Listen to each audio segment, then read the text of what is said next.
Hello, Chad. As promised, as part of the charity event, I'll be reading a spooky story today. At least a little bit. I might do several parts, we will see. But anyway, let's turn that echo off. So, I found a list of stories, and one of them by a Reddit user, a dopamine. It's a great name. It's called I Found a Secret Room Under My Kitchen. I think something lives there. So, let me begin. I bought a house a few months ago. It was ridiculously cheap and big, and I mean huge. A spiritual ancestor to the modern-day McMansion. Best of all, I could make some extra money by renting out the mother-in-law apartment and master suite, which has both a balcony and a sauna. I love it. Isn't it perfect? The master bathtub leaks, the electrical outlets are wonky, and a tribe of raccoons lived in the balcony turret. The biggest problem, however, is the kitchen floor. It's made of oak floorboards. According to the realtor, it was laid in 1939, 2 years after the house was built. Whoever lived here before me started to replace it, and apparently gave up halfway through. I tried putting everything back together with disastrous results. And dozens of inexpertly applied coats of varnish and lacquer pool unevenly across boards, trapping layers of dog hair, spilled spices, and dust. Specimens of mundane domesticity trapped like mosquitoes in amber. It looked awful, a bit like a frozen sea. What with the lacquer's uneven waves, and smelled weird. A little mouldy, a little rotten, a little sweet, especially on warm days. So I decided that replacing the kitchen floor would be my inaugural home improvement project. I tore up the floor last Saturday, starting at 7. By 8 it was clear I had 2 kitchens. That's right, underneath the tragically misused floorboards was a whole other room. It was shallow, maybe 7 feet deep, with a wood floor of its own. The boards were worn to splinters in some places, soggy and blooming with mould in others. I glimpsed a small table surrounded by chairs, an old-fashioned oven, and a tiled counter. Chitsy wallpaper provided the final absurd touch. Honestly, I was over the moon. My damn house had a whole secret room. It was like a childhood dream come true. I dragged my ladder into the house and carefully eased it down into the second kitchen. It hit one of the mouldy spots and sank unpleasantly before settling. I climbed down eagerly, accidentally stepping in the mouldy mush. Grimacing, I smeared my shoe across a dry patch of floor and commenced exploration. The room spanned the entire length of the house. The kitchenette bled into a living area with a small rug, sofa, and an end table. Beyond that lay 4 rusty bed frames topped with mattresses in varying states of decay. The floor around the beds was black and spongy with rot.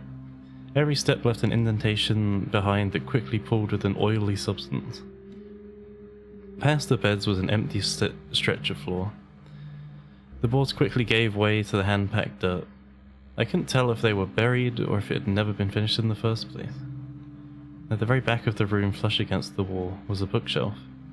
I tripped over eagerly. I love reading, I love books, and I love antiques. Maybe this would be a convergence of all three. But no, to my immense disappointment, the shelf was empty except for a single tile. Thin, wide, and rectangular. Obviously a picture book. I picked it up curiously. It looked almost new, with the kind of unremarkable glossiness I associate with elementary school libraries. The grey dust cover bore 4 fuzzy, child-shaped silhouettes. Each figure had round eyes and carried long sticks. The art was weirdly charming, somewhere between Quentin Blake and Lane Smith.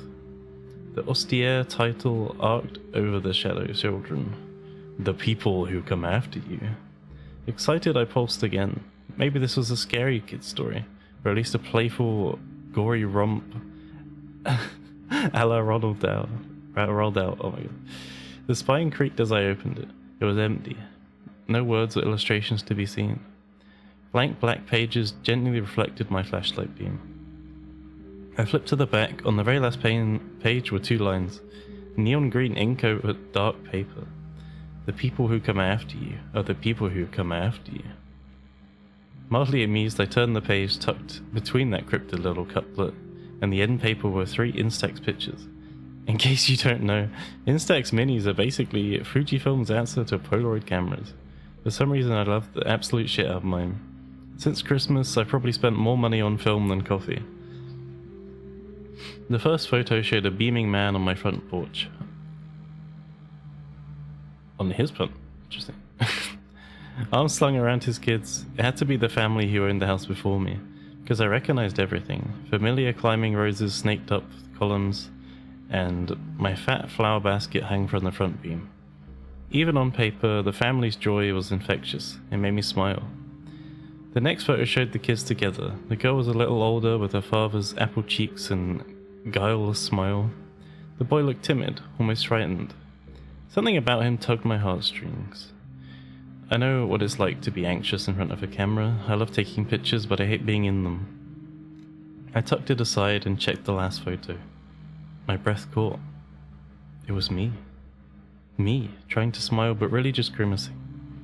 I stood underneath the flower basket. The man was sitting on top of the step and had his arms wrapped around my hips. The little girl stood to the side, eternally frozen in a truly impressive eye roll. A low pitter-patter sounded beneath me.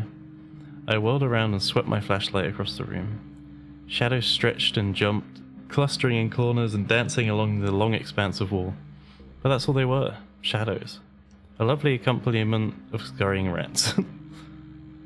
I snapped the book shut and practically ran towards the ladder. I accidentally clipped one of the beds, sending it scraping across the floor. My foot sank into yet another puddle of wet rock. Feeling high and almost buzzy, I looked down. A long tackle of wet black hair lay curled in the puddle. My foot had pressed several strands into the mushy wood beneath. It looked like a cross between vomit and a wet fossil. I darted away and scrambled up the ladder. The second I reached the kitchen, I kicked off my soggy shoes and ran outside. To my horror, the porch looked exactly the same as it did in the photos. Climbing ropes, climbing roses, flower baskets, kishy little decorative accents. They all belonged to me. I clearly remember putting them all up myself. So how did they show up in the pictures of the other family? I'm not married, no boyfriend even, and I most certainly have no kids. So what the hell was this? Someone's idea of a joke? I shuddered and then set the book on the porch. I carefully flipped through it, scanning for things that I might have missed. Photos, drawings, words, anything at all. Towards the end I noticed something strange. The opening lines. The people who come after you are the people who come after you had shifted to the second to the last page. The very last page now bore an itchy, scratchy sort of watercolor illustration. It showed a bookshelf in front of a locked door, half hidden by a coat of paint. Underneath the picture were the words, "The people who come after you dance and sing in hidden rooms." I slammed the book shut, took several steps back, and then I called my sister, Maria, and I asked point blank if I had any kid or husband. Her response was essentially, lol, what? She asked if I was joking, then if I'd been drinking. My tension eased somewhat. Maria's at my house all the time, and she honestly is my best friend. If she says I'm an unmarried, childless mountain dweller, then I can trust her. I played it off as a joke, to which I'd forgotten the punchline. Easier than it sounds when you're a ditz like me. And asked her to come over for lunch to scope my secret room. She was predictably enthused and agreed to swing by at noon with pizza. I waited on my porch, splitting my attention between the photos and the picture book. I was too afraid to go back into the house alone. Maria arrived at 1:15, complaining about the crowd at the pizza parlor. She set the food on the porch and asked, "What are you looking at?" I hesitated briefly and then showed her the book. "Cute," she said. "Pointless, but cute." Then I showed her the photos. She scanned them agreeably until she came to the one with me. Her face lit up. "Are you gonna be a stepmom? Oh my god, they're all so cute." "No." I took a deep breath and did my best to plan my words. I don't know who they are. I found all this in the room under the kitchen. Judging by her expression, she thought I was playing a practical joke. "Are they all hiding in your house? You gonna surprise me with your new family?" I led her to the underground room. Her merriment quickly darkened into unease. "You're not about to murder me or anything, are you?" She paused by the end table and picked up a stuffed turtle. She gave it a shake and then tossed it on the sofa. "Why is the floor so squishy? Did it flood down here or something?"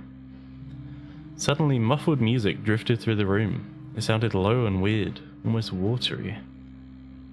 The hair on my neck pricked. I took a few steps forward, carefully sidestepping the greasy hair puddle, and listened. There was no question. The music was coming from behind the far left wall. This isn't funny, Maria said. Well, maybe kind of, but not enough to justify the effort. Come on, we need to get out of here. What? No, I want to see what's behind your scary bookshelf door.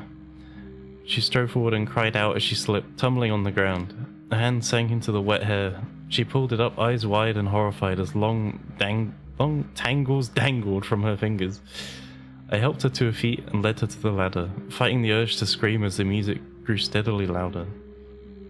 Maria scrubbed her hands frantically, retching as the strands of hair slid off her fingers and into the sink.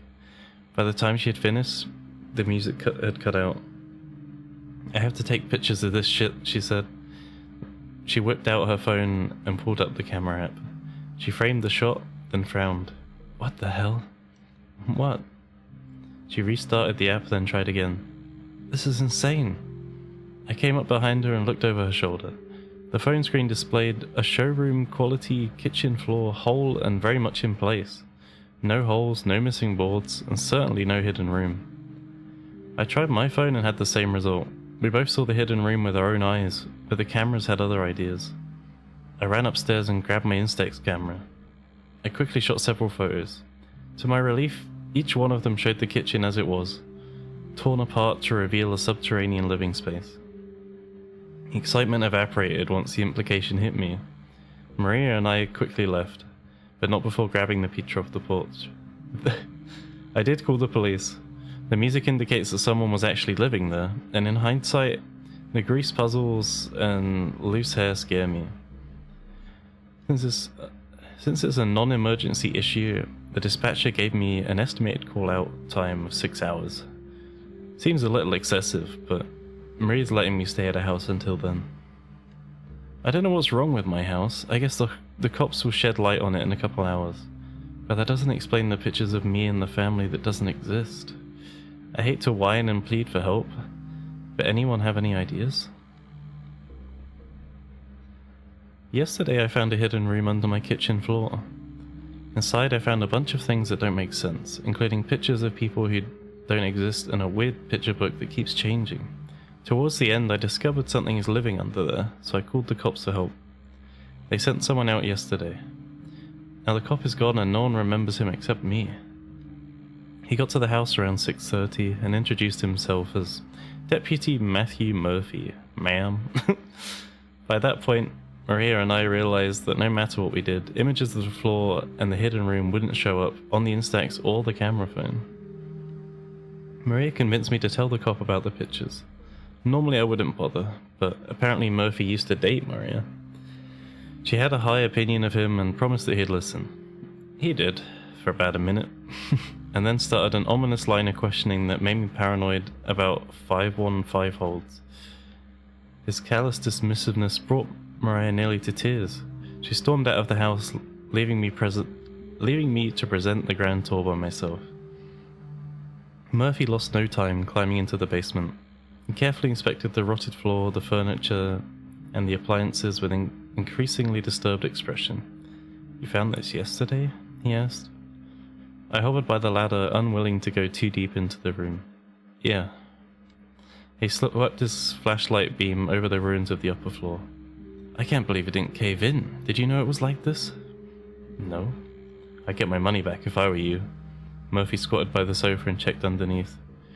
"Bunch of kid toys under here," and grimaced and pulled something out. It scraped over the floor, cleaving an eruption of oily wood mush in half. It was a short, narrow trident, twisted and polished like a marble braid. It couldn't have been more than 2 feet long, the perfect size, I thought, for a child. Murphy frowned and then looked up at me. "Is this yours?" My temper threatened to break it bounds. "No, I don't know what any of this is." He stood up and yelped as he slipped and span over a slimy patch of rock. "They're all over the place," I said. "These soft spots, I mean." "I see that." Murphy stepped further into the room, carefully examining the beds. He caught sight of the hair, long and stringy and soaking in its puddle of oil. He then glanced at me over his shoulder. It was quick, and he did his best to rearrange his expression into something neutral. But it was too late. He was suspicious. At that moment, a cacophony exploded. I jumped and covered my ears. It did nothing against the onslaught of sound, but as quickly as it came, it faded. Soon enough, it was that familiar, muffled, watery melody, emanating from the far wall. Murphy gave me an accusing stare. He looked flushed, even in the dim. There's someone in here? Why do you think I called you? My voice wavered wildly. Dispatch didn't. A deafening boom shook the walls by my feet. A half-congealed puddle of oil and decayed wood trembled like jello. The boom came again, and again, and again, repeating in an almost playful rhythm. Then I realized it was matching the beat of the song. The couplet wound through my mind. The people who come after you dance and sing in hidden rooms. I shuddered and bit back a whine. Murphy radioed for backup and drew his gun. Do you know how many are in there? No, I said, even as my eyes fitted to the quartet of steel bed frames and moldy disintegrated mattresses. But it wasn't a quartet anymore. A fifth bed had joined the original four. No, not joined, it had already been there. And I'd just forgotten, misremembered. Pain pulsed through my temples, lancing like a scalpel, and I looked away. Murphy ordered, "Go back up the ladder." This bookcase juddered and tipped as if in slow motion before crashing to the floor. A door frame stood behind it, covered in thick layers of flaking paint. The door rattled, shaking loose, clouds of flaky dust, and creaked open. Darkness radiated from the opening. Murphy's flashlight couldn't quite penetrate it. A million motes of dust swirled in the beam, stopping just short of the entry, like it had hit a dusty black curtain. "Sheriff's Department, come out!" Murphy barked. "Hands in the air, now!" Somewhere behind that shadowy curtain, two small golden pinpricks blinked to life. Murphy approached the door, gun pointed right between those yellow lights. I said, "Come the fuck out!" The lights drifted closer, tiny willow wisps in the darkness. "Stop!" Desperation tinged Murphy's voice. "Drop what you're holding, get on your knees and crawl to me." The lights went out. Murphy's flashlight flickered and died, shrouding the end of the room in darkness. The only light flickered in from the kitchen overhead, dim and yellow and far too thin. A soft pitter-patter sound near the sofa. I whirled around and caught sight of a tottering, big-headed shadow ducking low. "Murphy?" My voice issued in a shaky, sick whisper, like all those nightmares where you're trying to scream but barely hiss. The yellow lights flared to life again, suddenly blinding. Murphy's form turned into a flat, dark shadow, limed in spoiled yellow gold. More pattering echoed across the room. I watched, flabbergasted, as that toddling, misshapen form darted behind Murphy.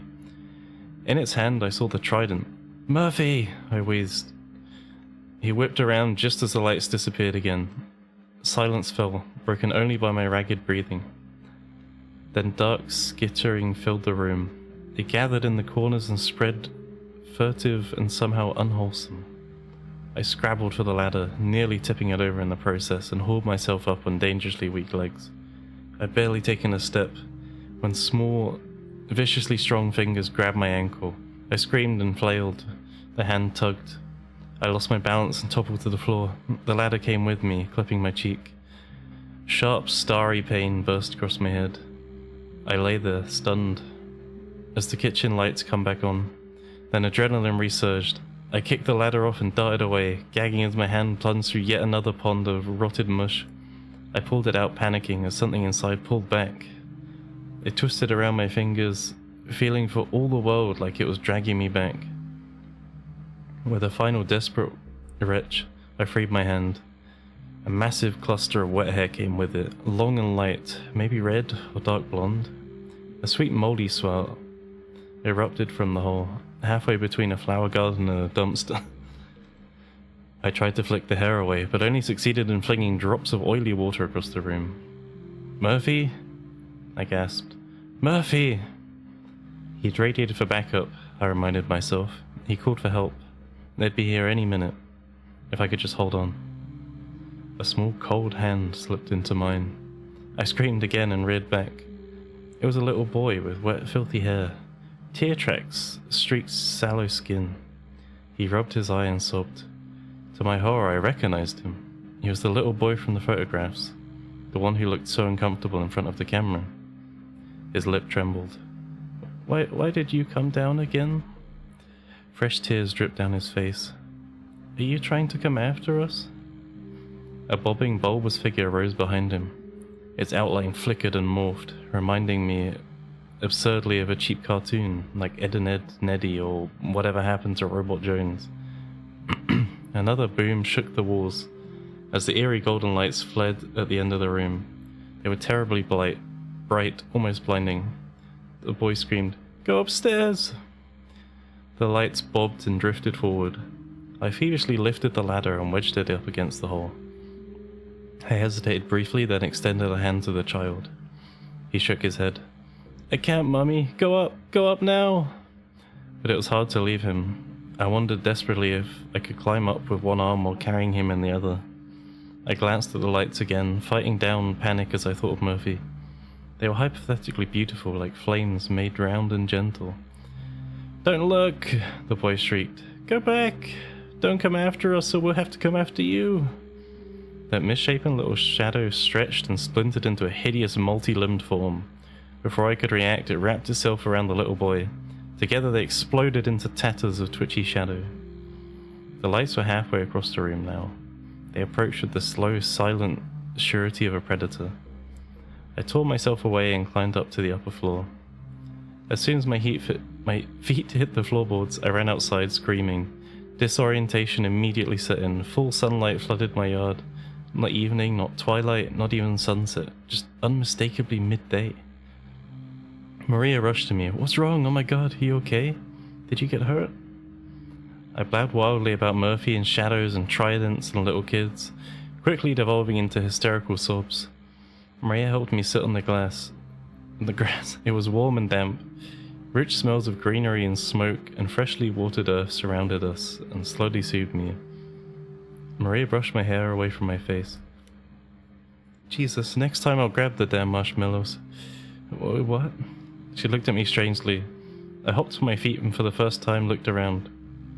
She'd lit the barbecue grill, cheap hot dogs and graham crackers, chocolate bars and two-pronged grilling sticks were arranged nearby. I shook myself internally. "Maria, we have to go. There's something down there. There's people and Murphy. Something killed Murphy." "What are you talking about?" Maria asked uneasily. "Who the hell is Murphy?" I scanned her face for any sign of a joke. Pressure built in my chest, culminating in a rough, painful sob. "What?" Long story short, Maria doesn't remember Murphy. In a stark panic, I called the sheriff demanding to know when his backup would arrive. They had no idea what I was talking about. No record of Matthew Murphy on the force, no call out to my house, certainly no backup requesting or originating from my area. I went off on Maria, berating her for making fun of me and demanding how she managed to forget a boyfriend before collapsing into a quivering heap. It gets worse. Maria doesn't remember seeing the room. As far as she knows, I invited her over for hot dogs and s'mores. I'd gone in to grab the marshmallows and ran out screaming like a banshee 2 minutes later. She remembers the photos in the picture book, but nothing else. No subterranean room, no music, no greasy hair, rock puddles, and no Matthew Murphy. Maria made me go home with her. At my request, she entered the house.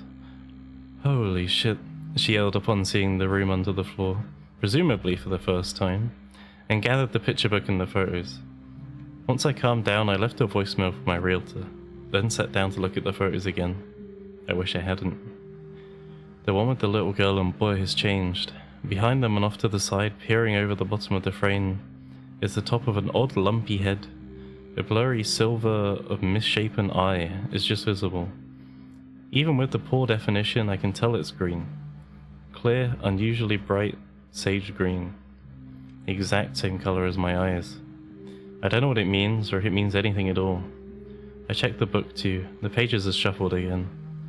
The first couple occupies the third to last page. Second to last page now bears the line about people singing and dancing in hidden rooms. And the very last page is an illustration of a long dark room. At the very end is an open door. Beyond that door is rich, almost fuzzy darkness, broken only by a pair of small yellow eyes. Underneath were the words, "They have a master, he's called Noon. Noon needs people who come after you. Poor Noon is grand and he is sad. Noon will eat them when they are bad. Noon plays games that have funny rules with the people who come after you."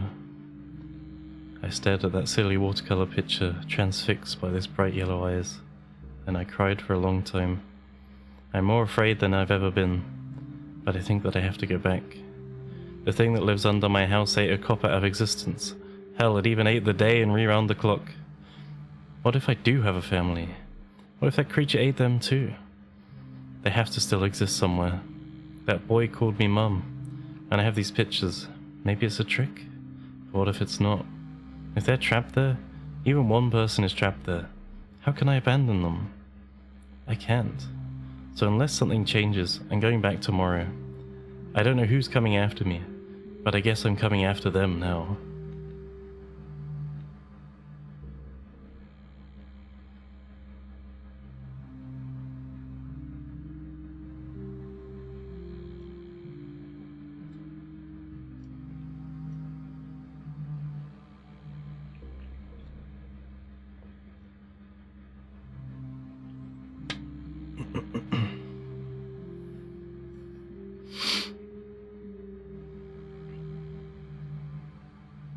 Without putting too fine a point on it, I recently learned that something lives in a hidden room under my kitchen floor. I woke up in a cold sweat the morning after the cop disappeared. I had a nightmare of a green-eyed monstrosity, lumpy and malformed. With hair and eyes like mine, the figure lingered on my periphery even after I'd opened my eyes. Wet, runneled skin glistened in the morning light. I quickly squeezed my eyes shut. When I opened them again, it was gone. The first thing I did was call my realty office. They handed both sides of the home purchase. One way or another they'd have records, but it didn't go quite as planned. After being put on hold for a very long time, the receptionist told me, "Ma'am, we don't have a transaction for that property address this year. We handled a sale in 2015, but that's it." My head was already pounding. Can I speak to my realtor? At least I remembered her name perfectly. I could practically see her in front of me, short and vivacious, with laugh lines and proud streaks of white in her red hair. Eileen Harrington. Her receptionist's confusion was nearly palpable, even over the phone. Mrs. Harrington passed away. My heart sank. When? A hesitant intake of breath. About 2 years ago. She did handle the home purchase, but it was back in November of 2015. I thanked her and hung up. It didn't take long to make my decision. I needed to go back. Either I was insane, in which case no harm, no foul, or people were somehow trapped there. Maria was already at work. I thought about waiting until after her shift ended. I thought about asking her to come home early. I even thought about asking every single person I knew to come with me. But then I thought of the cop. I thought of the photos of the family I didn't have. If there was even a chance they were alive, I couldn't abandon them. Nor could I consign anyone else to whatever horror show waited in the house. So I grabbed my phone and camera and went alone. I waited in my car for a few minutes. I didn't have to do this. In fact, I shouldn't be doing this. But what was the alternative? Call the police again, wait however long it took, and pray that the next one didn't end up eaten out of reality? Sell the place to some other unlucky buyer? Pay the mortgage on a house I couldn't live in? Burn it down and hope I got away with it? That's what I wanted to do more than anything. But then what would happen to the people trapped inside? Finally I got out of my car. It was another beautiful day. Buttery sunlight gilded the grass and glanced off the white paint, infusing the flowers and trees with a glow that almost looked painted. The air was warm and almost dusty sweet. All of that fell away the moment I stepped away into the house, replaced with cool shadows and the sour, splintery smell of old wood varnish. The massive hole remained, bearing that strange secret room. The ladder jutted out invitingly. I took several pictures, first with my phone and then with the Instax. Each photo displayed an intact floor. Something had changed.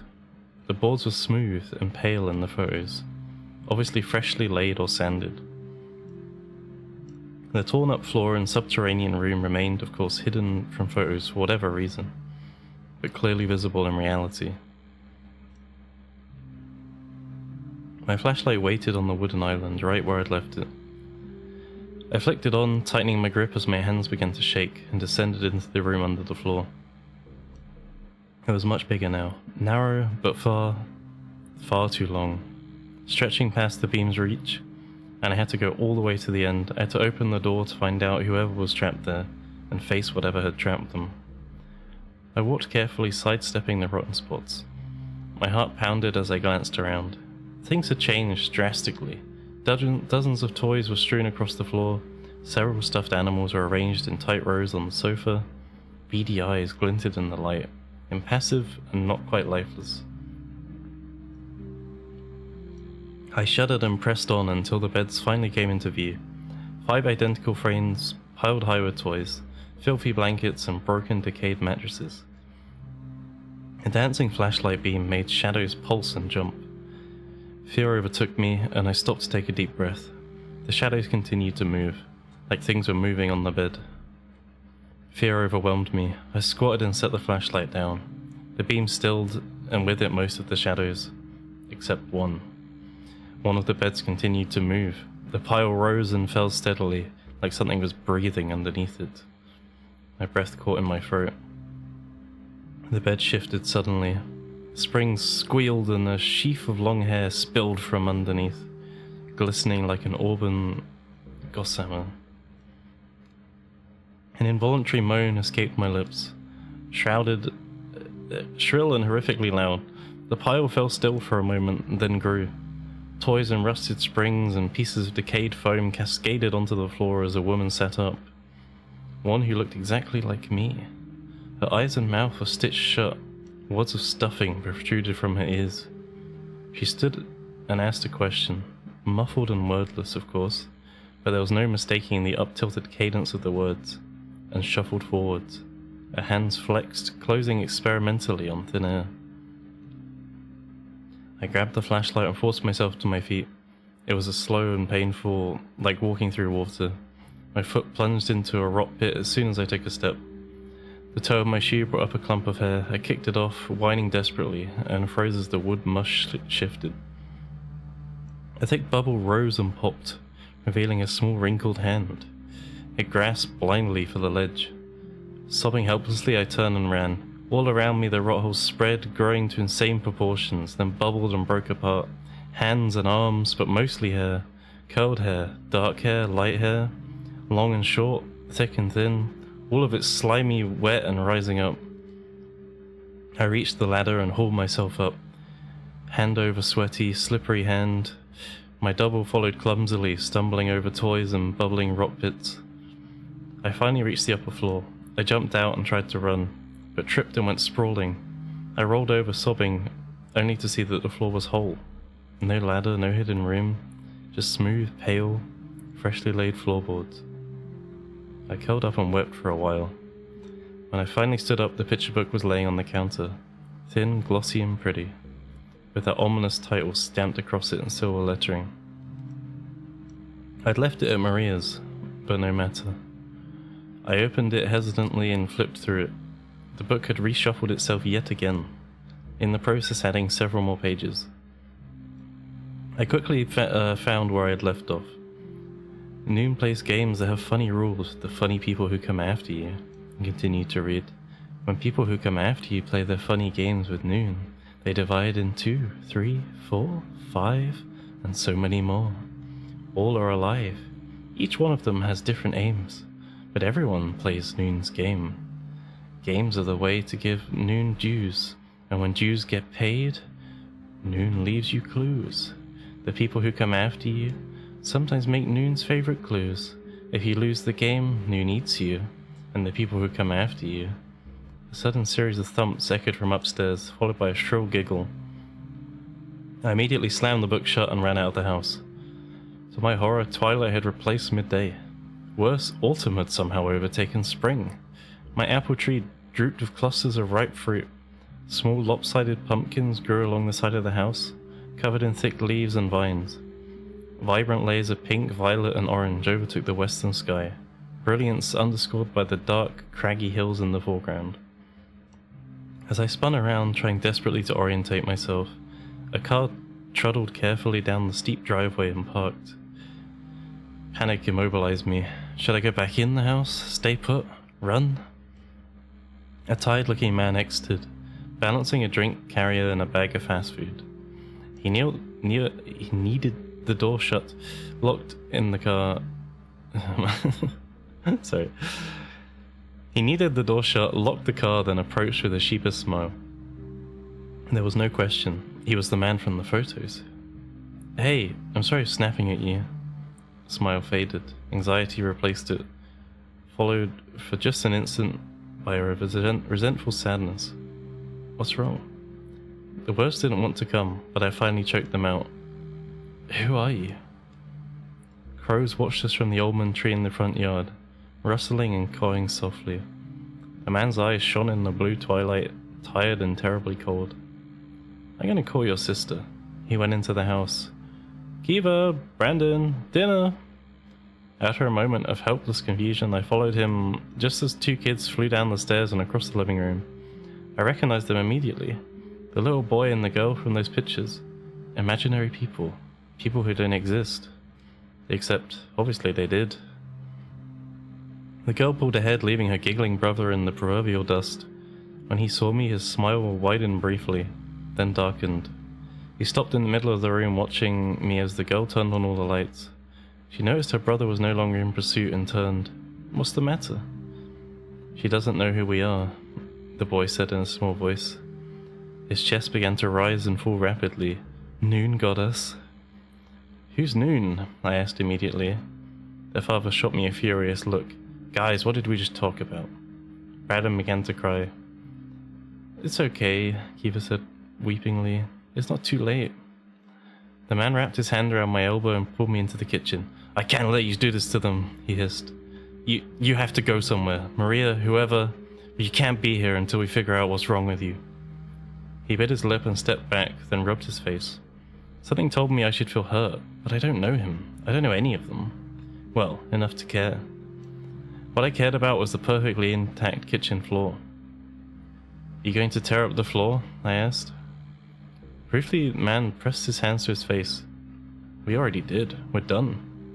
Was there something under there? Behind me, Kiva started to cry. A room or... Shut up, he snarled. Shut up right now. If you're seeing things, shut your goddamn eyes. If you're hearing things, stuff your goddamn ears.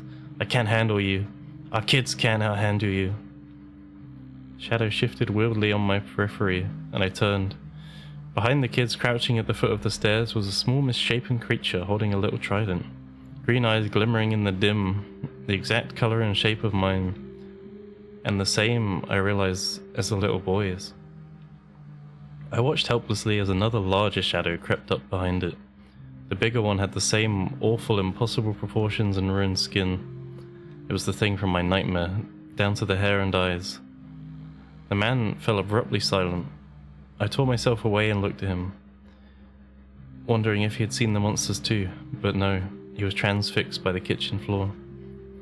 Before my eyes, dark rot bloomed across the floorboards. It started as pinpricks and swiftly expanded into vast blotches.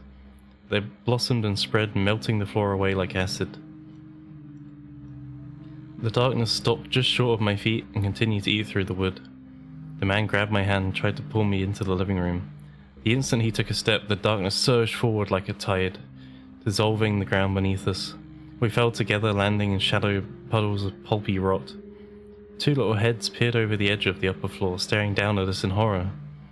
I tried to crawl away from the wet spot, but vast quantities of long, stringy hair tangled around my arms and legs. It felt alive, like 1,000 tiny, terrible, strong snakes. The little girl started to climb down. Kiva! The boy wailed. Kiva paid him no mind. She dangled briefly from the ledge. Brandon tried to grab her hands and pull her back up, but only succeeded in loosening her grip. She dropped beside me with a grunt and quickly scrabbled away from the rock pool. Familiar deafening music suddenly exploded to life. Graben screamed. Kiva ran to me and desperately struggled with the wet hair. It fell limp when she touched it. I shook it off and stumbled to my feet. She immediately moved on to the father. I watched his hair continue to writhe in the puddle. It bubbled up and broke the surface, revealing a glistening, misshapen head. Graben screamed again. The second Kiva freed her dad, the deformed figure shot up and grabbed her, quickly dragging her down. I reached for her, but her father shoved me out of the way and grabbed her. The misshapen body threw Kiva to the side and grabbed her father quickly and improbably submerging him. Kiva plunged her arms into the rock pool before I could do anything. Long hair and a dozen pale, wrinkled hands rose and engulfed her. Without thinking, I grabbed her hands just as she sank out of sight. A terribly powerful current pulled me in deep and quickly separated us. "Mummy!" Graben wiggled over the ledge and fell beside me, gasping in pain as his ankle rolled. He slapped the hands away and violently pulled the hair. The music abruptly cut. All of the hands suddenly fell limp and retracted, floating like dead fish. Graben looked at me.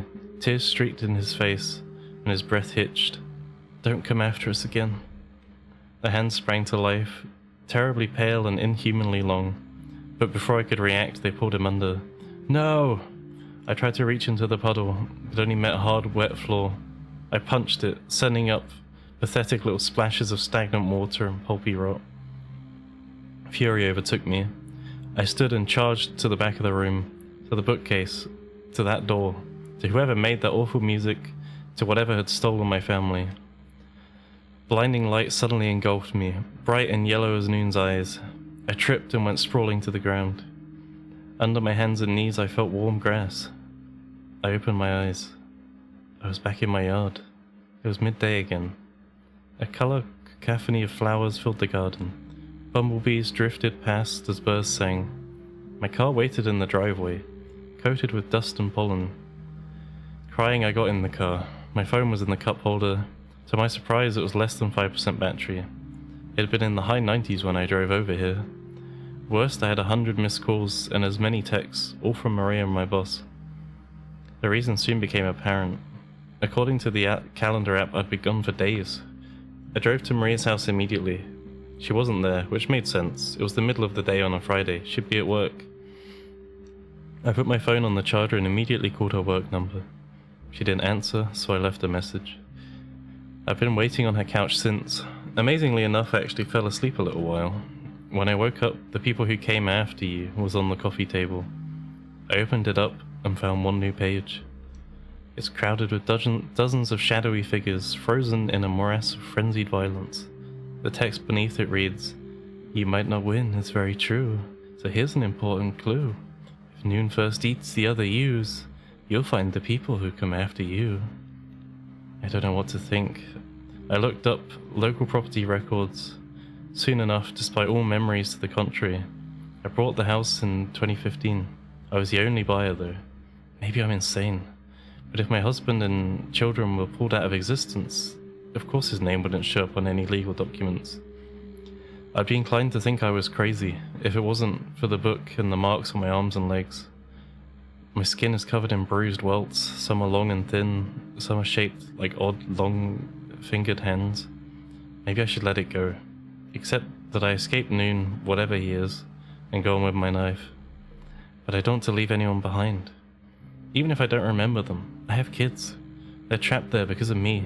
I can't leave them. According to the book, there are other versions of me. Feeding them to Noon is my only hope. If quantum self-cannibalism is what it takes to save my family, I guess I'll do it.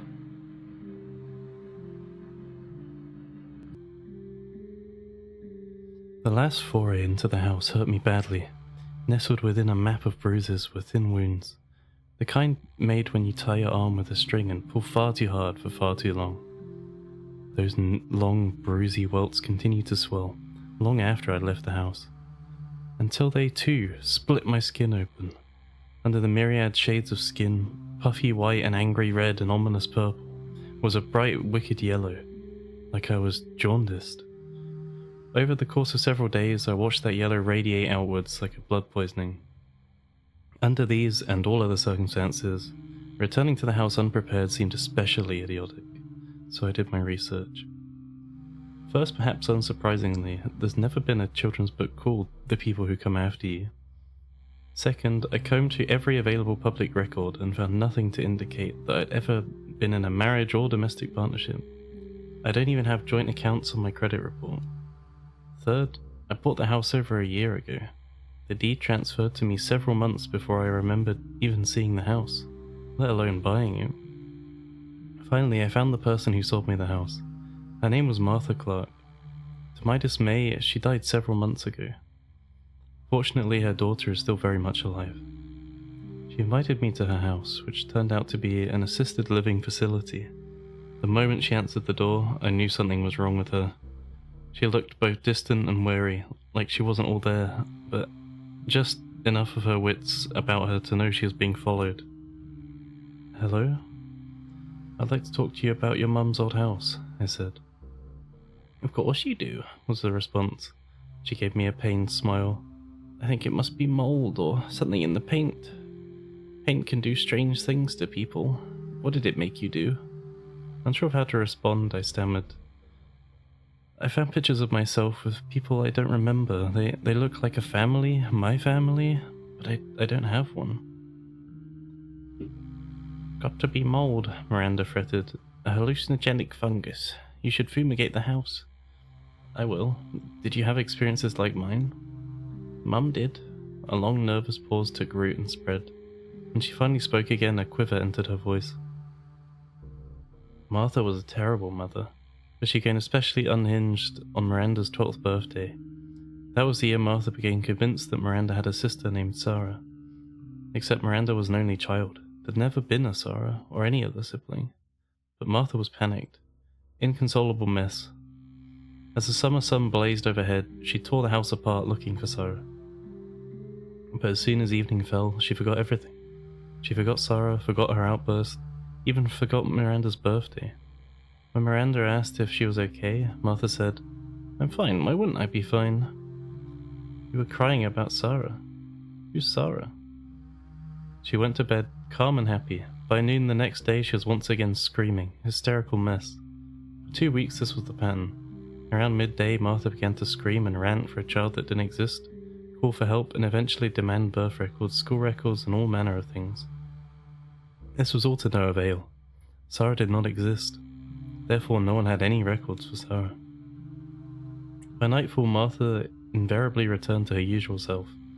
Martha's midday madness finally culminated in the wholehearted destruction of the kitchen floor. There was a room underneath. According to Miranda, a strange room filled with furniture and yellow lights. Sarah's down there. All of Sarah's are down there. I don't know which one is mine. Martha descended under the kitchen and disappeared. Miranda waited, crying, until a man came into the house. She did not know him, but he immediately went down after Martha. Miranda waited until long past dark, but he did not come back. Her mother, however, returned in the middle of the night. "Don't come down," Martha whispered. "Stay up here. I'll be back for you later." Miranda stayed in her room for 3 days, emerging only to drink tap water from the sink. "I don't know why," she told me. "I don't know why I hid. I was old enough to know better." She fretted and cooed about this for a while. "It's because I saw things that weren't real, because of the mold." "Right," I said. "You couldn't help it." Thus soothed, Miranda continued. "I went downstairs when I got too hungry. It was a nightmare, but it looked like day because there was a big yellow light in the window. It wasn't really there." Miranda told me. "It was the mold making me see things." "Like what?" "Like Sarah. I saw Sarah." She tittered nervously. "But not really. There is no Sarah, but I saw her. And I saw 3 other people. 2 were my mother, 1 was the man. He and one of the mothers were hurting the other." She tittered shrilly. "Isn't that strange?" Miranda told me she crept to the front door, but the first mother noticed and asked where she was going. "To the neighbours," Miranda said. The first mother nodded and returned to torturing the second mother. Her neighbour returned with her only to find an empty house. She stayed at the neighbours for the night and came back in the morning to find Martha cheerfully making breakfast. After relaying this story, Miranda sat in silence for a long time. Her face worked and twitched, sometimes on the verge of a smile, other times close to tears. I went against my gut and pulled out the book. The green lettering reflected the warm daylight. Do you know what this is? Miranda's eyes flicked to the book, then to my face. She smiled absently. That's a fake book. Sarah had it, but Sarah isn't real. I don't remember her. Miranda and her mother lived in peace, until Miranda turned 21. Motherhood became frail and could no longer attend to Miranda's needs. So she put Miranda in a home. It wasn't as good as this one, she said. This home's much better than all my other homes. No mold here. Her gaze drifted towards the window, and she said no more. Her face continued to change in odd ways, ruining the gamut from ecstasy to despair. After a minute or so, the day nurse came and ushered me away. Afterwards, I sat in my car with the windows down. A warm breeze drifted through, an incorporeal caress that did little to dispel the growing heat. The picture book felt heavy on my lap. After several minutes, I opened it. Noon plays with time and makes far soon what to do. Remember, he plays games with time. Time doesn't matter when you fight you. Go to Noon's room to pay your dues. Those who you hurt will pass through too. Remember, whatever you do, that these people will come after you. That was the end. Every page was filled now with simple couplets and playful itchy-scratchy drawings, but no worthwhile information. Nothing that told me what had happened to my family, to me, or the cop. Nothing that told me what those horrific misshapen creatures were. Nothing except the intermediation that I'd have to go all Thunderdome on other versions of myself, with no explanations to how those other versions came to be. And for what? For people I don't remember. People who, for all intents and purposes, weren't even real. I threw the book in the back seat and drove to Mariah's. She wasn't home. That was fine. I wanted to be alone. Except I didn't. The moment I entered the house, I panicked. The room was too still, too hot, bathed in too much bright daylight. The car felt similarly repulsive, a small, cramped, overheated little oven. So I decided to go for a walk. Mariah lived downtown. The quaint little district was perfect for an afternoon stroll. A light breeze created an illusion of coolness, soon shattered by the heavy heat. Sweat beaded my hairline and soaked the back of my shirt. My scalp felt like a tiny oven, buried under my hair. When I reached up to sweep a sheath back from my forehead, I almost recoiled in shock. It was painfully hot, like I'd been baking under the noonday sun. I turned onto the main thoroughfare, momentarily blinded as the sun came spilling past the tall brick building. If the house and car felt too small, the road felt too big, too open, exposed. The sun glared down, bright and unforgiving as the eye of a god. I crossed my arms, the better to hide my strange, jaundiced wounds, and began to walk. I walked towards the war memorial in a daze. Clusters of benches surround the glass monolith, empty except for a solitary visitor. I sat at the furthest one and stared down at my arms. Long winding welts spun up against my skin, yellow as lemons and painfully raw. Suddenly self-conscious, I gazed over at the other viewer and froze. He was unremarkable, but familiar, terribly familiar. It was the man from the Instax photos, the man who told me I had to live somewhere else, but because our children couldn't bear to live with me anymore. The husband I recognized, but didn't know. He turned to face me. I froze. Should I go to him? Should I run? What if he didn't know me? What if he did? His eyes flashed yellow, yellow like the sun, yellow like noon. Horror bloomed in my chest and slithered through my limbs like vines. I stood and ran. Cars, trees, and storefronts ribboned past in a multicolored blur. I turned the corner, accidentally clipping a shopper in the process, and sprinted down the street. 3 blocks back and 2 down would take me to Maria's. And then what? I couldn't bring myself to think about it, so I just ran, ignoring the pounding heat and the sweat streaming down my back. After a small eternity, Maria's house finally came into view. The tree-chocked front yard looked like heaven. I could almost feel the shade gliding over me, cooling my skin and leaching the burning heat from my scalp. Just as I reached the gate, my husband turned the opposite corner. He walked to the curb and stooped under the neighbor's almond tree, yards away from Maria's fence, yards away from me. With a choked whimper, I fumbled with the gate. My hands shook, jamming the key everywhere but the lock. My husband watched for a moment, then strolled over. His feet rustled the grass, sunlight spilled through the leaves and dappled his hair. The key finally slid into the lock. I turned it just as he cupped the nape of my neck. I turned my face in his direction. His skin was scorching hot, his eyes a murky spoiled gold. "You don't win," he said quietly. "Do you?" I asked. He looked at me a moment longer. Somewhere in my mind I felt a rustle of a memory, a baby bird spreading its wings. He let go. It was like a spell broke. I opened the gate and ran into the yard. When I reached the front door, I turned around. He was still there. Those strange yellow eyes shone and shifted like molten gold. I tried to speak, but the words caught my throat. What could I ask? And how? Finally I choked. "What happened to you?" "One of me came after you," he answered. "He's still waiting for you." Then he turned and drifted down the street. I waited till he turned the corner and went inside the house. Mariah was in the kitchen, pacing back and forth as she spoke into the phone. "Wait, do I have to pay for it to be towed? Because it's not mine." I knocked gently on the doorframe. She whirled around wide-eyed. "How the fuck did you get in here? Is that your car in my driveway?" A weird anxious smile spread over my face. "Maria, this isn't funny. Get out of my house." She had lingered by the counter, expression equal parts fear and fury. I reached into my pocket and withdrew my key. "You gave this to me, dipshit. I'd been here for a week." She ended her call, then dialed another number. "I'm calling 911. You better be fucking gone when they get here." I searched her face for any hint of merriment or cruelty, any sign that this was a joke, and found none. I saw anger, shock, and fear. I held my hands up in surrender and stepped back. "I'm going," I said. "I'm going, Maria." "Who are you?" she snarled. "I'm your sister." "Are you high?" She advanced, forcing me backwards through the living room and to the front door. "No," I said, and left. I hurried to my car and screeched out of her driveway.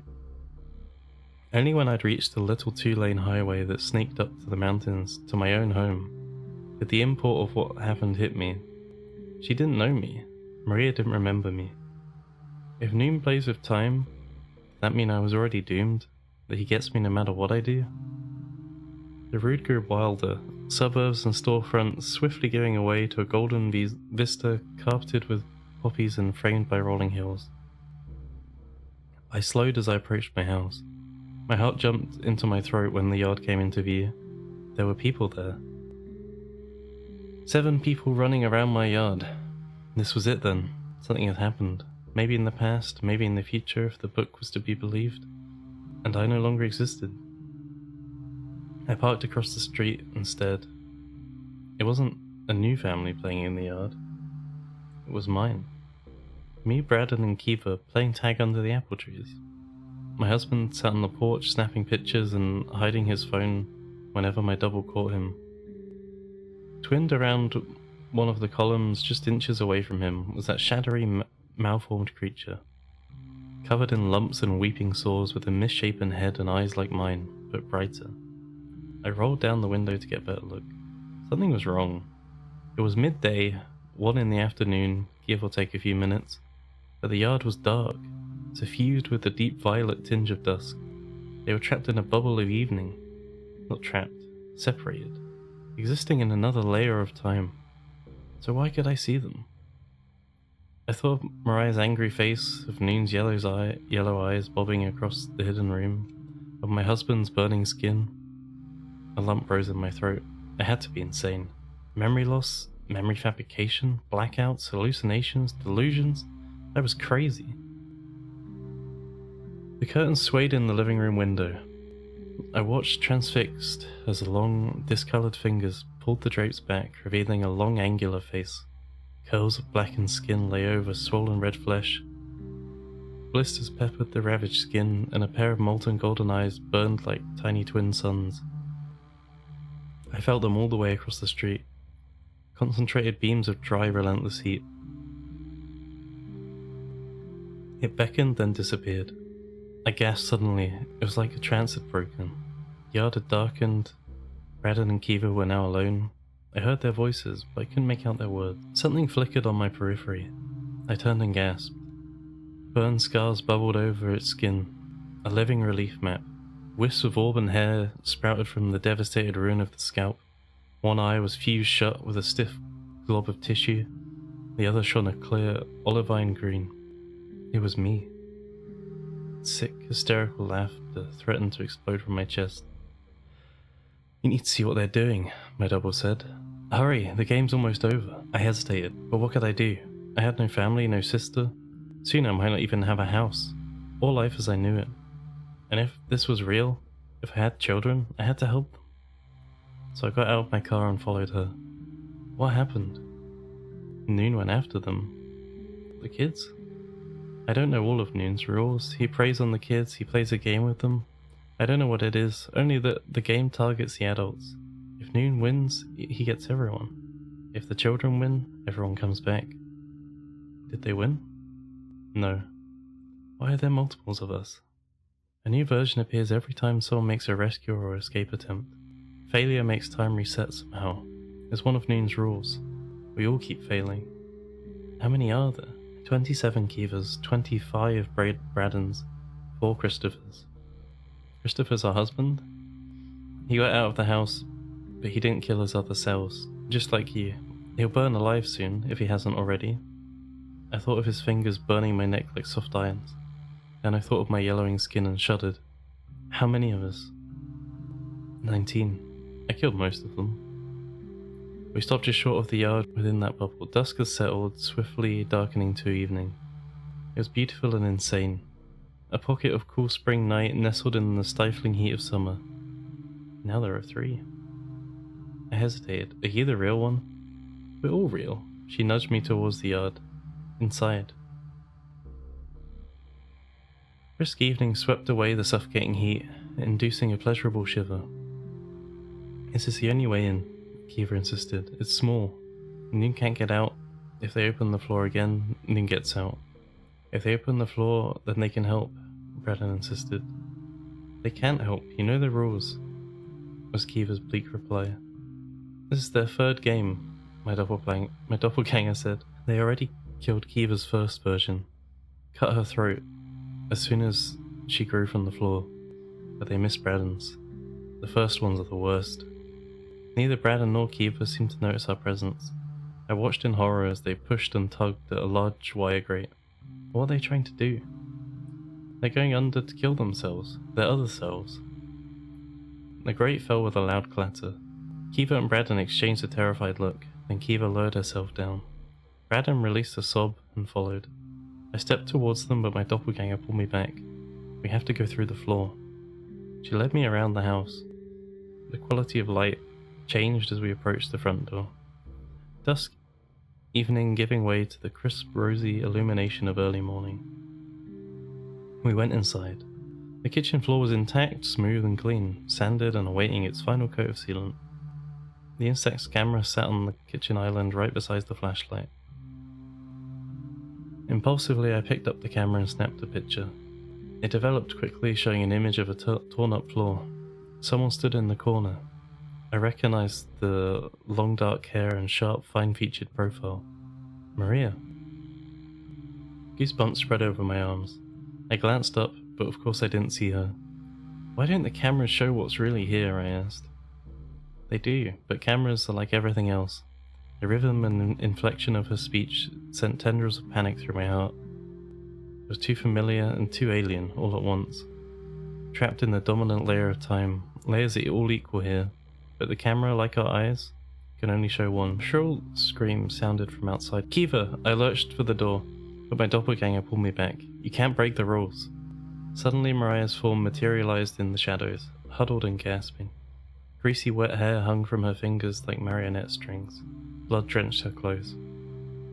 Without thinking, I went to her. She recoiled. How many are there? She demanded. How many do I have to kill? A warm draft whispered past. I don't know. Since when? She screamed. I turned helplessly to face my doppelganger, but she was gone. In her place, I saw a hole in the floor. It grew as I watched, floorboards pulling themselves apart to reveal the room beneath. The ladder appeared, an alien inorganic flower extending itself. Maria screamed. I whipped around just in time to see her snap out of sight, like an animation cell peeled off its background. Kiva screamed again. The thin wail echoed, not from outside, but from underneath the floor. Maybe I can walk out of here, I thought. Mariah didn't remember me, but so what? Was that worse than whatever waited down there? My husband came to mind, yellow-eyed and burning hot. That was worse. That, and of course abandoning my children to a violent and seemingly endless fate. I grabbed the flashlight and a butcher knife, the only things in easy reach, and descended the ladder. Down below it was almost too hot to breathe. Shallow pools of wet rot dotted the floor, bubbling like witch's brew. Faint figures flickered to life and trailed past, bright on my periphery but fading into nothing the moment I tried to focus. I wondered if any of them were coming after me, and if so, which were coming to save me and which were coming to end me. Then I wondered if they would eventually become one and the same. A chorus of voices suddenly exploded out of key and almost hysterically jubilant. Men, women and children, all shrieking an alien hymn in Noon's hidden room. Something shifted in the nearest corner. I spun around, aiming the flashlight straight ahead. It was Murphy. He was prone on the floor. He'd been flayed, chest reduced to tattered curtains of flesh, bearing a raw ridge cage and improbable splurts of blood. His eyes were gone, his scalp a roasted ruin. Curls of smoke drifted up from his skin. Help me! Weeping sockets somehow fixated on me, wet, hollow caves in the flashlight beam. You brought me here, you have to help me. He fell abruptly still, his face crumpled, eyebrows knitting pathetically. No, no, no, no, no. Shadows gathered around him, thickening and solidifying into a body. It turned to face me. A familiar badge glinted on its chest. No, not just a person. It was another Murphy. But it was wrong. Rotten and lumpy, with blackened skin that undulated weirdly. Sunken eyes shone like a dirty glass. I stumbled back. Murphy's double knelt and swept his suppurating hand under the sofa. It extracted that strange bony trident. Before I could even scream, it jammed the trident into Murphy's open chest. Murphy choked and screamed. For a second he matched the key and note of the chorus shrieking behind the walls. Then he fell limp and silent. The deformed double pulled the trident from Murphy's chest and held it out to me. When I didn't take it, he tossed it on the ground and strode towards me. I darted away, suppressing a panicked sob, but there was no need. He went to the ladder and climbed up without a backwards gaze. A sudden ear-shattering shriek made my heart stop. I whirled around. Halfway across the room I saw myself on one of the beds. Something was attacking her. Instinctively I ran towards her, but stopped. I had to kill all my others to get out of here, right? So why would I stop someone who was already doing the job for me? I drew closer, squinting to see past the steam curling from the hair puddles. Another version of me huddled on the bed. I caught a glimpse of thin black stitching across the eyes and mouth. A male voice met my ears. Hushed and furious. I'm not letting you out. You're why we're fucking here. A flittering of memory suddenly exploded into full-blown recall. We'd made a pact, my husband and I. We didn't know all Noon's rules, but we knew we were playing a demonic game of Highlander. There could only be one. Let's make a pact, he whispered shakingly. We were crouched by the bed, watching as our other selves drifted in and out of being. Right? That's not against the rules, is it? We can help each other kill the others. My stitched up self mewed helplessly. My stitched up self mewled helplessly, dragging me fully back to the present. My husband snarled at her. We don't need you. He shoved her onto the floor. She flailed and kicked, but to no avail. He pulled her close and wrapped a thick, greasy rope of hair around her throat. It took every bit of my self-control to tiptoe past, gritting my teeth against the sound of my own death rattle. Noon's door waited at the end of the room, partially blocked by the fallen bookshelf. By this point, the shrieking hymn wasn't just deafening, it was maddening. I tightened my grip on the knife and reached for the doorknob. An overpowering force slammed into me. I crumpled to the ground and rolled, only to find myself face to face with Christopher. The hair rope swung from his hand, glistening faintly. "No," he breathed, eerily echoing, "Murphy. No, no, no, no, no, no." Noon's jubilant choir evaporated. The ensuing silence made my ears ring worse than the song. Christopher lowered himself to his haunches. I tried to squirm away, but he grabbed my ankle and pulled me close. "Glad you came back," he gasped. "Guess you figured out the wrong me to help you." There are no wrong ones. It was my voice, but not me. How many times do I have to tell you? Something heavy whistled through the air, hitting his head with a horrific meaty crunch. His eyes bulged and then popped from their sockets. He swayed briefly, then crumbled into a heap. I looked up and saw my burnt rotten double. The trident glimmered in hand. She held it out to me. "You have to do it," she said. "There's not enough of me. I can't save them." I took it without thinking. She rolled my husband out the way, then sat down. Blisters and open wounds leaked pus and water over her skin. "Chest or head?" she said. "Take your pick." Memory flickered again, not a strong one. Not enough for me to truly remember, but enough for me to know that she was right. There was no other way. I lined the prongs up with her eyes and plunged the trident into her head. Her skull felt soft and half-rotten. Pulling the trident out was unexpectedly difficult. It continued to sink, driving itself through her head and into the floor. When I finally wrenched it free, it was clogged with brain and spongy dark bone. I gagged and threw up, accidentally splattering her ruined head with vomit. The chorus immediately shrieked to life again. Blinding light flashed everywhere, so painful I closed my eyes. Slowly it dimmed, but continued to flash in an odd inorganic pattern. I peeked through the squinted lids and looked up. Yellow and white lights blinked and flashed across the ceiling, reminding me absurdly of a nightclub. As I watched, the lights consolidated into a single bright stream and drifted down, rippling like pennant in high wind. Suddenly it went dark, not just the light stream, but everything, leaving me alone in profound darkness. After what felt like eternity, dimness flickered in the abyss. Thin pale light, too indistinct to make out at first. Then those flickers deepened and brightened and thickened.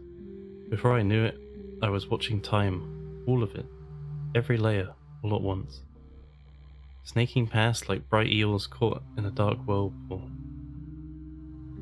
I didn't possess the capability or faculty to recall more than a few images. The green-eyed, deformed monster bubbling up from the rock puddle and wrenching itself free, myself crying and cowering as Christopher raged, Kiva and Braddon, pale and shell-shocked, pinning another version of me to the floor as their father stitched my eyes and mouth shut. Christopher brandishing a baseball bat as Braddon stared numbly at a vibrant smear of blood. Then all of us standing together, hypnotized by the blinding yellow eyes of a monstrosity that existed beyond time. Finally everything became dark again, isolating me in soft, suffocating nothingness. Then my children began to cry just beyond the door. Light, normal light, the flashlight and the daylight filtering in from upstairs, returned, and with it panic. I reached for the door but paused. Words were painted on the door, another couplet, written in the same austere lettering as the picture book.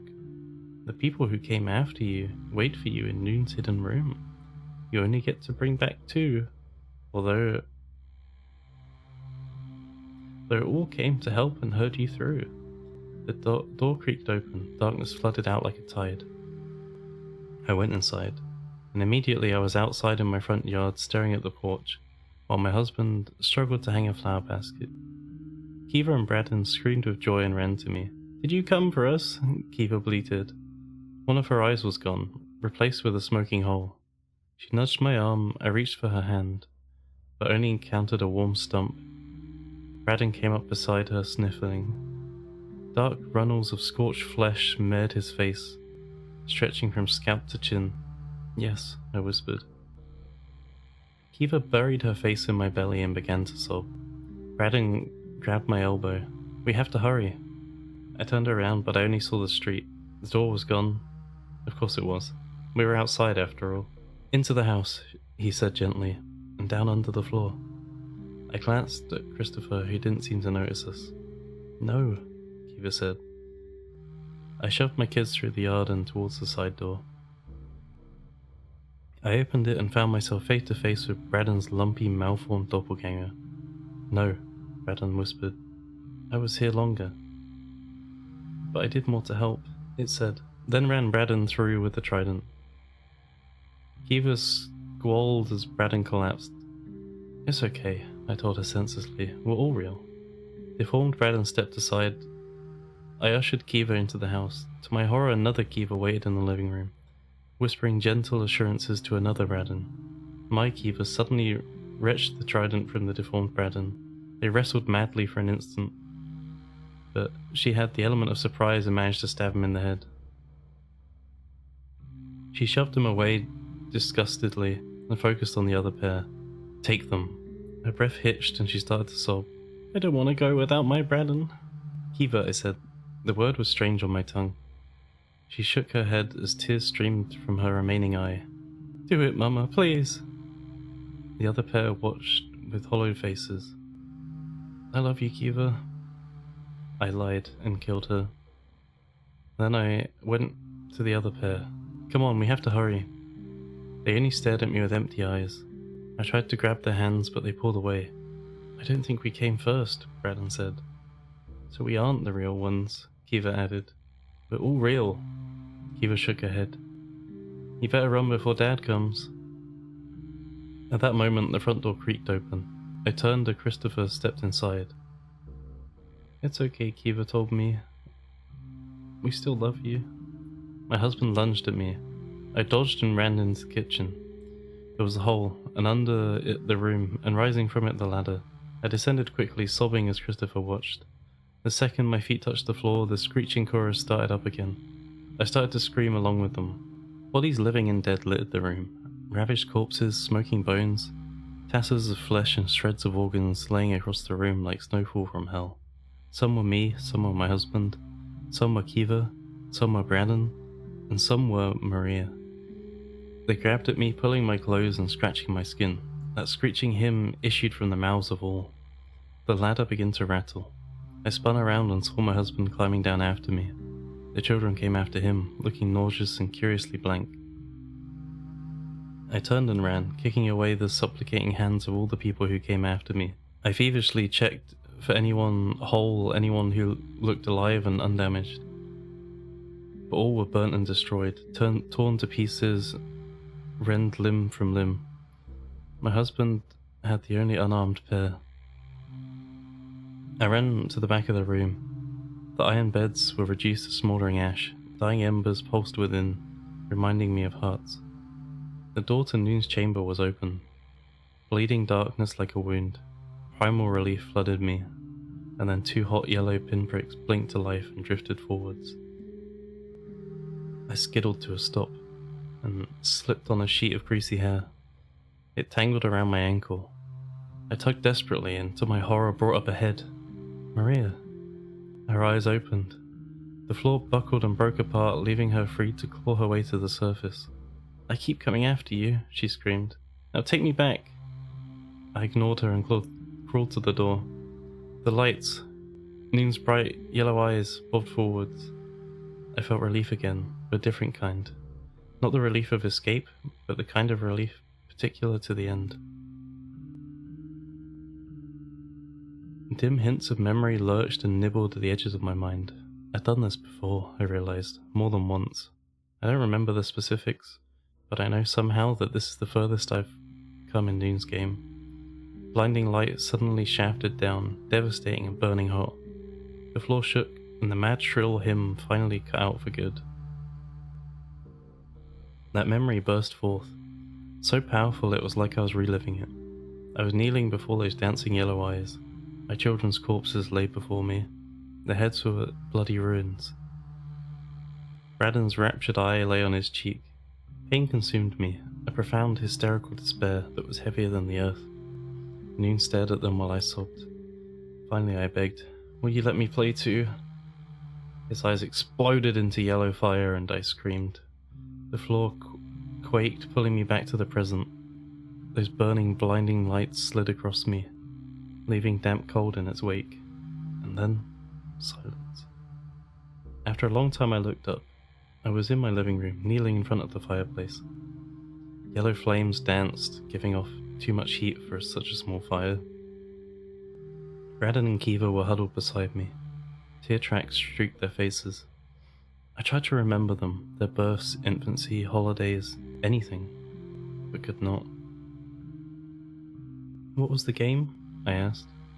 They exchanged a frightened look. Braden began to keen. Kiva tried to comfort him, then said, "Noon gives wishes when you follow the rules." "What did you wish for?" Her lip quivered. "Better parents." Braden wept. "We didn't know what Noon would do. I'm sorry, Mummy." This is what I learned. Christopher and I had a bad marriage. A kind of abusive time bomb that kills everyone when it explodes. I used to be mentally ill. Drown your babies in the tub ill. I was nice when I was healthy, but Christopher made it hard for me to be healthy. The kids met Noon the day we moved to this house. They didn't know a lot about Noon, except he loves the sun and plays with kids. But Noon isn't a person, and doesn't always give the kind of help kids want. He offered them a wish if they won his game. Kiva wished for a nice dad, and Braden wished for a happy mum. Neither Kiva nor Braden would tell me what these games consisted of, only that they kept losing. So Noon kept making Mummy sicker and Daddy meaner. Finally he took them away entirely. So Braden and Kiva came after us. Noon let them play more, but they kept losing. So as a punishment, Noon stole us again, and again, and again, and again. They kept losing. They lost so much, Noon finally took them too. But then I went after them. So did Christopher. It was an endless loop of people coming after all the other people who kept coming after everyone else. Somehow each attempt resulted in another version of the rescuer coming into existence. This was a problem because while any number of doppelgangers can exist within Noon in his sphere of dismantled time, only one version can live in the real world. So the people who come after you, the people born of your selfish rescue attempts, have to come after you to kill you, because while we all exist, only one can continue to exist. I finally put Braden and Kiva to bed. Then I sat in the kitchen all night staring at the floor. At some point I realized the welts on my arms has disappeared, along with the ominous yellow patches.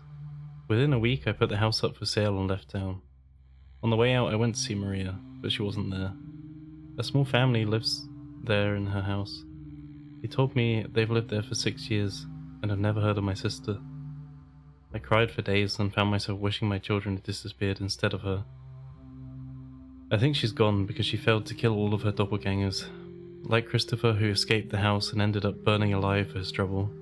I think that's why I was turning yellow. I'd left without finishing the other versions of myself. If I hadn't gone back, I don't think I'd be here either. I wish I could tell you more, but I can't. I don't know what's happened. I don't know what Noon is. I don't remember his game. I don't remember my children. They know me though, which is something. And they no longer remember their father. I think it's for the best. I may not remember much, but in my heart of hearts, I know my children aren't the only ones who played Noon's games. I think I won. This means I got my wish, whatever it was. I'd like to know what it was. I'd like to know what the game entailed. I'd like to know how I won. But mostly, I'd just like to care.